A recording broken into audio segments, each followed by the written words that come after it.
Good morning students. இன்னைக்கு நம்ம revise பண்ண போகிறது Unit 3 and Unit 5 Applications of Differentiation, Solutions of Second Order Differentiation. First அதில் உள்ள ஃபார்முலாஸ் பார்த்துடலாம். Applications of Differentiation. Differentiation use பண்ணி நம்ம என்னெல்லாம் கண்டுபிடிக்கலாம். First Velocity and Acceleration.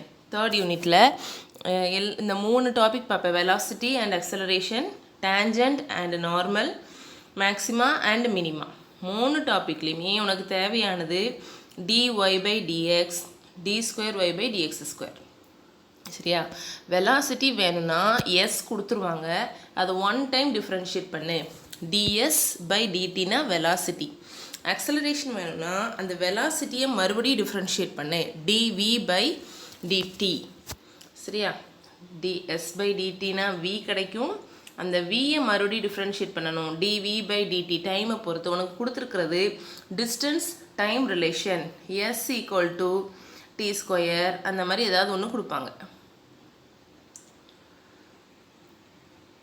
அது போக வெலாசிட்டியில் என்ன கேட்கலாம்னா இனிஷியல் வெலாசிட்டி கேட்கலாம்.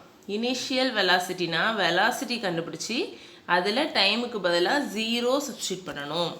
அப்புறம் இன்னொரு கண்டிஷன்ஸ் ஞாபகம் வச்சுக்கோ. அட் மேக்ஸிமம் ஹைட், மேக்ஸிமம் ஹைட்டுங்கிற வேர்டு வந்துச்சுன்னா அந்த இடத்துல வெலாசிட்டி ஈக்குவல் டு 0, அந்த பாயிண்ட் ஞாபகம் வச்சுக்கோ.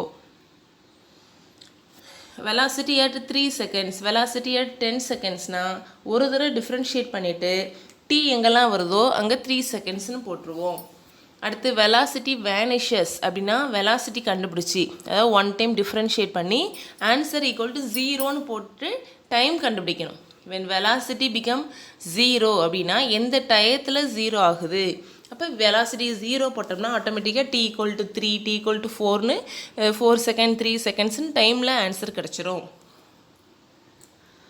ஆக்சலரேஷன்னா dv by dt, second time differentiate பண்ணால் கிடைக்கிறது ஆக்சலரேஷன். ஆக்சலரேஷனும் இதே மாதிரி தான். இதில் மேக்ஸிமம் உனக்கு என்னென்னா சிம்பிள் டிஃப்ரென்ஷியேஷன் தான் வரும், ரொம்ப ஃபார்முலாஸ் தேவைப்படாது. சரியா? கான்ஸ்டன்ட் டிஃப்ரென்ஷியேட் பண்ணால் 0, டி டிஃப்ரென்ஷியேட் பண்ணால் 1, டி ஸ்கொயரை டிஃப்ரென்ஷியேட் பண்ணால் 2t, டி க்யூபை டிஃப்ரென்ஷியேட் பண்ணால் 3t ஸ்கொயர். அவ்வளோதான். இதுக்கு மேலே உனக்கு ரொம்ப டிஃப்ரென்ஷியேஷன் ஃபார்முலா இந்த எக்ஸசைஸ் பொறுத்த வரைக்கும் உனக்கு தேவைப்படாது. அடுத்து டேஞ்சன்ட் அண்ட் நார்மல். இதில் உனக்கு கண்டிப்பாக என்ன கொடுப்பாங்கன்னா ஒரு கர்வ் கொடுத்துருவாங்க, அதுக்கப்புறம் அந்த கர்வில் ஒரு பாயிண்ட் கொடுத்துருவாங்க. சரியா? அந்த பாயிண்டில் நீ என்ன கண்டுபிடிக்கணும்? டேஞ்சன்ட் கண்டுபிடிக்கணும். அந்த பாயிண்ட்டை டச் பண்ணுற மாதிரி நீ வரைகிற கோடு இதுதான் டேஞ்சன்ட், ஸ்ட்ரெயிட் லைன் தான். அந்த டேஞ்சன்ட் அந்த பாயிண்ட்டுக்கு பெர்பெண்டிகுலராக இருக்க லைன் இதுதான் நார்மல். சரியா? Tangent normal. தொடுகோடுன்னு சொல்லுவோம், குத்துக்கோடுன்னு சொல்லுவோம், tangent normal.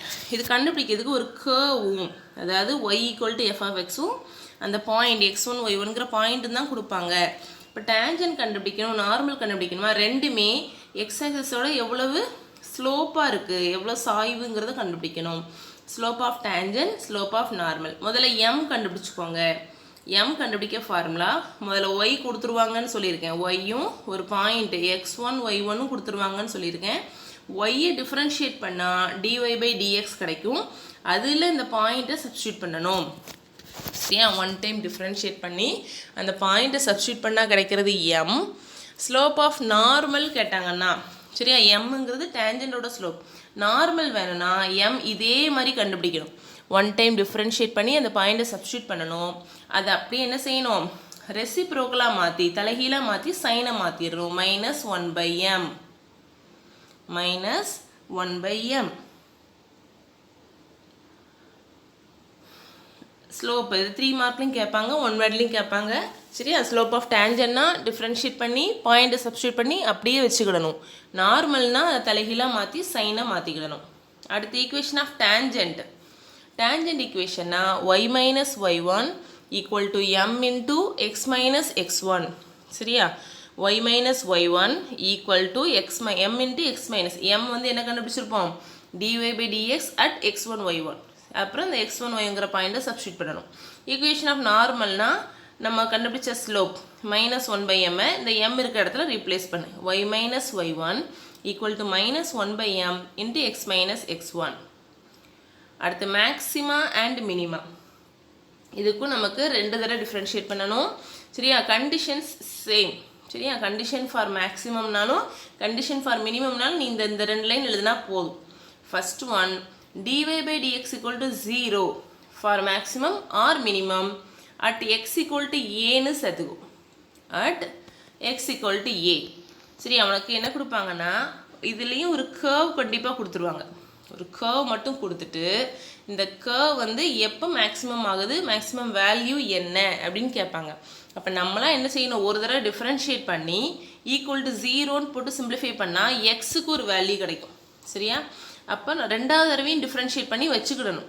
D square y by d x square கண்டுபிடிச்சிட்டு இந்த பாயிண்ட்டை சப்ஸ்டியூட் பண்ணணும். அதில் எக்ஸ் ஈக்குவல் டு ஏங்கிற பாயிண்ட்டை சப்ஸ்டியூட் பண்ணும்போது நெகட்டிவ் வந்தால் மேக்ஸிமம், பாசிட்டிவ் வந்தால் மினிமம்.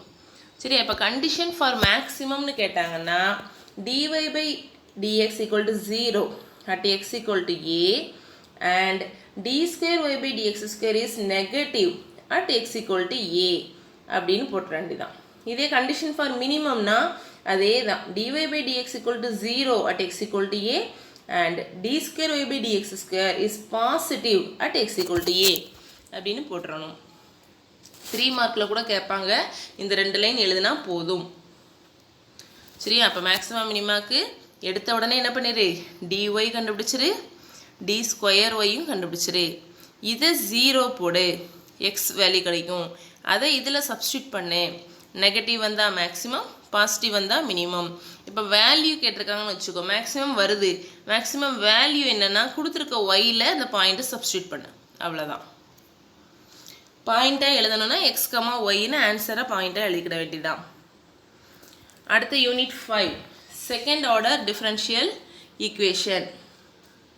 செகண்ட் ஆர்டர் டிஃப்ரென்ஷியல் ஈக்குவேஷனில் உனக்கு கொடுத்துருக்க ஈக்குவேஷன் எப்படி இருக்குன்னா, a d square y by d x square plus b d y by d x plus c y equal to 0. சரியா? ஏ பக்கத்தில் ஒரு டி ஸ்கொயர் இருக்கும், அடுத்து பி பக்கத்தில் ஒரு டிஒய் இருக்கும், அடுத்து சியோட ஒரு ஒய் மட்டும் இருக்கும். இதை எப்படி எழுதலான்னா a capital d square plus b capital d plus c bracket போட்டு வெளியில் ஒய் எழுதிக்கலாம். சரி, அவனுக்கு சம்மில் எப்படின்னாலும் கொடுப்பாங்க. அதர்வைஸ் டி ஸ்கொயர் என்ன பண்ணிக்கலாம், ஒய் டபுள் டேஷ்னு கொடுப்பாங்க. A y double dash plus b y dash plus c y இப்படியும் கொடுக்கலாம். சரி, ஸ்டெப் 1 என்னென்னா, சொல்யூஷன் கண்டுபிடினாலே ஸ்டெப் 1 ஆக்சிலரி ஈக்குவேஷன் கண்டுபிடிக்கணும். ஆக்சிலரி ஈக்குவேஷன் கண்டுபிடிக்கணும்னா ஒய் எடுத்துரு, ஒய்க்கு பதிலாக 1, இதுக்கு பதிலாக எம், இதுக்கு பதிலாக எம் ஸ்கொயர், இதை சப்ஸ்டியூட் பண்ணு, நமக்கு ஆக்சிலரி ஈக்குவேஷன் வந்துடும். AM square plus PM plus C equal to 0. இதுதான் ஆக்சிலரி ஈக்குவேஷன். இது கண்டுபிடிச்ச உடனே இதை சால்வ் பண்ணு. இது குவாட்ரடிக் ஈக்குவேஷன் மாதிரி இருக்கா, டி மெத்தடில் சால்வ் பண்ணுங்கள். டி மெத்தடில் சால்வ் பண்ணால் நமக்கு m1 m2 2 நம்பர் கிடைக்கும். அந்த நம்பரை பொறுத்து 2 நம்பருமே அன்ஈக்குவலாக இருக்குது, ரியல் அண்ட் அன்ஈக்குவல். அப்படி இருந்ததுன்னா என்ன solution, y equal to a e power m1x plus b e power m2x.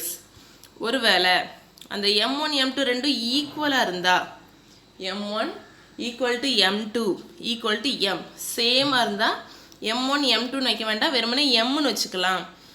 ஈக்குவலாக இருந்துச்சுன்னா solution e power mx ப்ராக்கெட்குள்ளே ax plus b.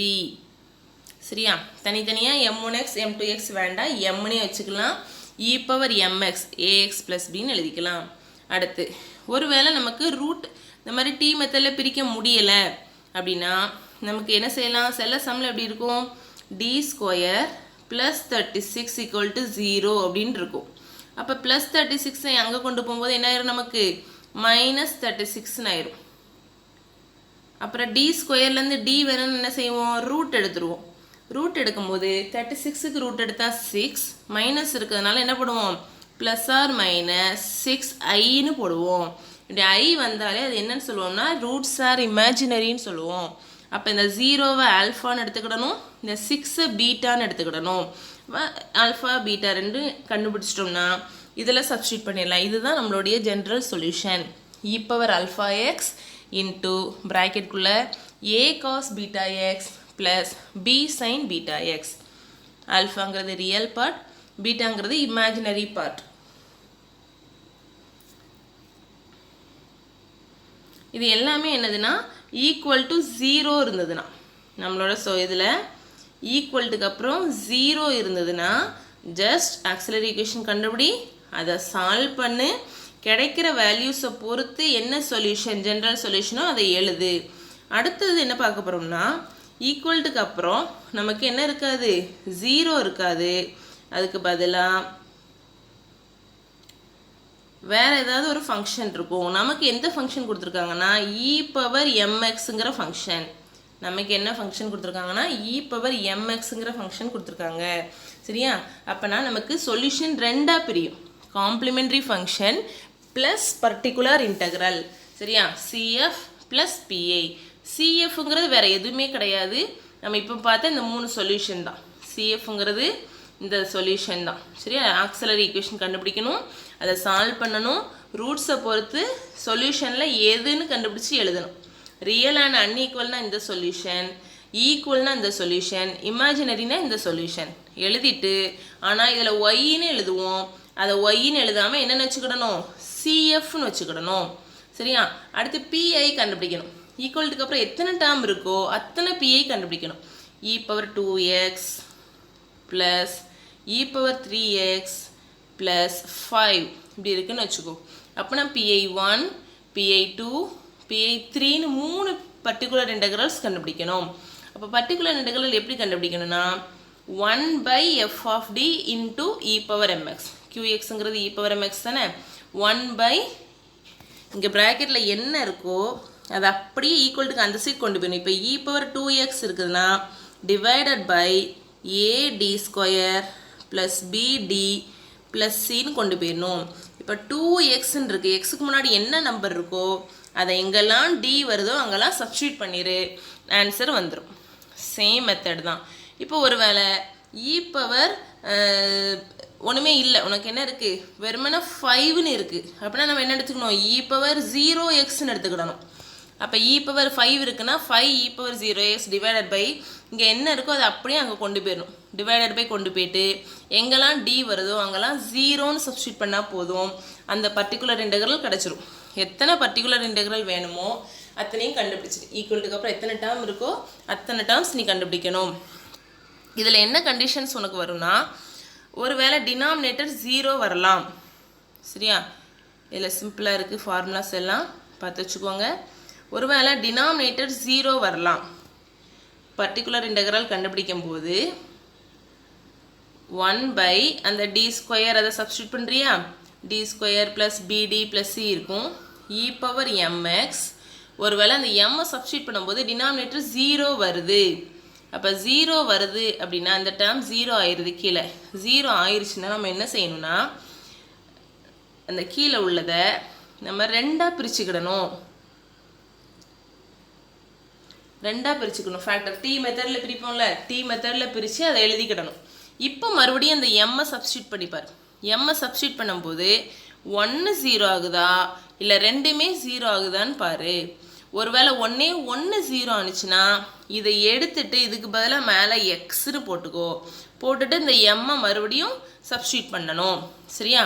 இப்போ ஒருவேளை ரெண்டுமே 0 ஆகுது.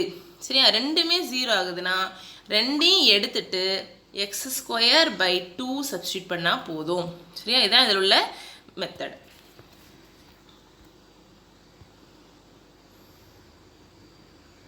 சரியா? இது கொஸ்டின்ஸ் பார்த்துக்கோங்க. இப்போ சொன்ன ஃபார்முலாக்கு தக்கன வரும். Velocity, acceleration, tangent and normal, maximum, minimum. சரியா? டேர்னிங் பாயிண்ட்னா அந்த மேக்ஸிமம் ஆர் மினிமம் பாயிண்ட், அதுக்கு இன்னொரு பேர் என்னென்னா டேர்னிங் பாயிண்ட்டுன்னு அர்த்தம்.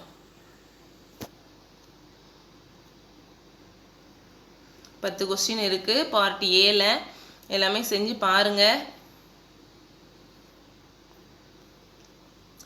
கர்வ் கட் த எக்ஸ் ஆக்சிஸ்ன்னு இருக்குது. கட் த எக்ஸ் ஆக்சிஸ் நமக்கு என்ன சொல்லியிருக்கேன், டேஞ்சன்ட் கண்டுபிடிக்கணும், நார்மல் கண்டுபிடிக்கணும்னா ஒரு கர்வும் பாயிண்ட்டும் கொடுப்பாங்க. இதில் கர்வ் மட்டும் கொடுத்துருக்காங்க, பாயிண்ட் கொடுக்கல. அப்போ கட் த எக்ஸ் ஆக்சிஸ்னால் என்ன செய்யணும்? ஒய் ஈக்குவல் டு 0ன்னு சப்ஸ்டியூட் பண்ணணும். ஒய் 0 சப்ஸ்டியூட் பண்ணால் இதை நம்ம டி மெத்தடில் பிரிக்கணும். பிரித்தா பாயிண்ட்ஸ் எக்ஸுக்கு வேல்யூ கிடைக்கும். அப்போ அந்த எக்ஸை நம்ம போட்டு பாயிண்ட்டாக எக்ஸ் என்ன நம்பர் 3னா 3,0 2னா 2,0ன்னு பாயிண்ட்டாக எடுத்துக்கிடணும். 2 பாயிண்ட் இருந்துச்சுன்னா 2 பாயிண்ட்லேயுமே நம்ம ஸ்லோப் கண்டுபிடிக்கணும். 2 பாயிண்ட்லேயுமே ஈக்குவேஷன் ஆஃப் டேஞ்சன்ட் கண்டுபிடிக்கணும். 4th question, very important question. Equation of tangent and normal on the parabola. Maximum or minimum points நாலும் turning points நாலும் நமக்கு same தான். இதெல்லாம் 3 mark questions. 15 questions இருக்குது unit 3ல. எல்லாம் பார்த்து வச்சுக்கோங்க. 14, 15 பாருங்க. State the condition for the curve to be maximum. அடுத்து மினிமம் 2 பாயிண்ட் எழுதுனா போதும். dy by dx equal to 0 at the point x equal to a. அடுத்து d square y by dx square negative போட்டால் maximum, பாசிட்டிவ்னு போட்டால் minimum.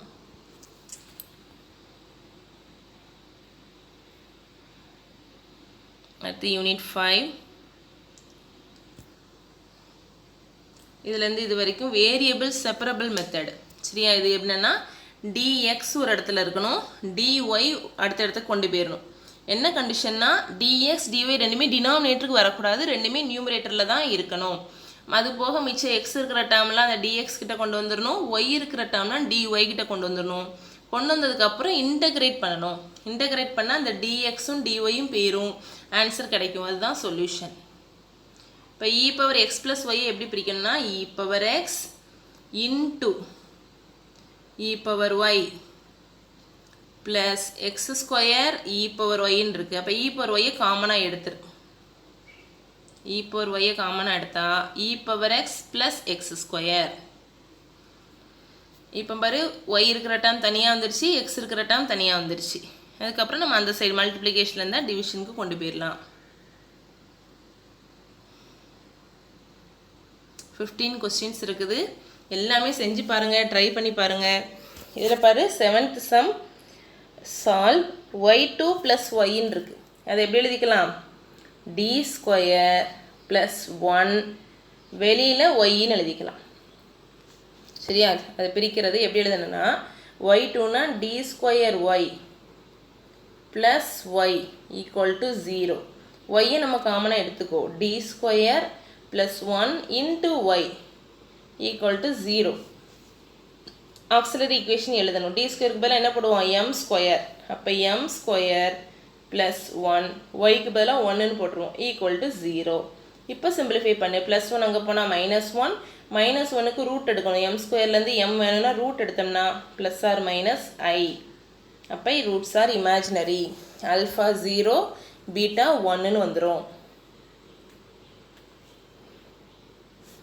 3 mark பொறுத்த வரைக்கும் சில சம்முக்கு உனக்கு காம்ப்ளிமெண்ட்ரி ஃபங்க்ஷன் மட்டும் கேட்பாங்க, சில சம்மில் பர்டிகுலர் இன்டெக்ரல் மட்டும் கேட்பாங்க. கவனித்து எழுதிக்கோ. CFனா solution. CF equal auxiliary equation கண்டுபிடிச்சி அதை சால்வ் பண்ணி சொல்யூஷன் மட்டும் எழுதினா போதும். CFனாலும் காம்ப்ளிமெண்ட்ரி ஃபங்க்ஷனாலும் சேம் தான். ஓகே ஸ்டூடெண்ட்ஸ், உனக்கு ரிவிஷன் முடிஞ்சது. ஏற்கனவே 4th யூனிட் இதுக்கு முன்னாடி ஃபஸ்ட்டு கொடுத்தது உனக்கு 4th யூனிட் தான். இப்போ யூனிட் வைஸும் யூனிட் 1 யூனிட் 2 ஏற்கனவே முடிச்சிருந்தோம். இன்றைக்கி 3யும் 5ம் கொடுத்தாச்சு. யூனிட் 4 ஏற்கனவே முடிச்சிட்டோம். அதனால் கொஞ்சம் ரிவிஷன் கொடுத்த வீடியோஸ் எல்லாமே கொஞ்சம் நல்லா பாருங்கள். டெஸ்ட்டுக்கு கொஞ்சம் ப்ரிப்பேர்டாக இருங்க, எக்ஸாமுக்கு ப்ரிப்பேர்டாக இருங்க. வீடியோஸ் திரும்ப திரும்ப பாருங்கள். கையில் ஒரு நோட் வச்சுட்டு எழுதி பார்த்து பாருங்கள். எழுதி பார்த்து படித்தா தான் உங்களுக்கு கொஞ்சம் தரவாக இருக்கும். ஓகே, நல்லா ரிவைஸ் பண்ணிக்கோங்க. தேங்க்யூ.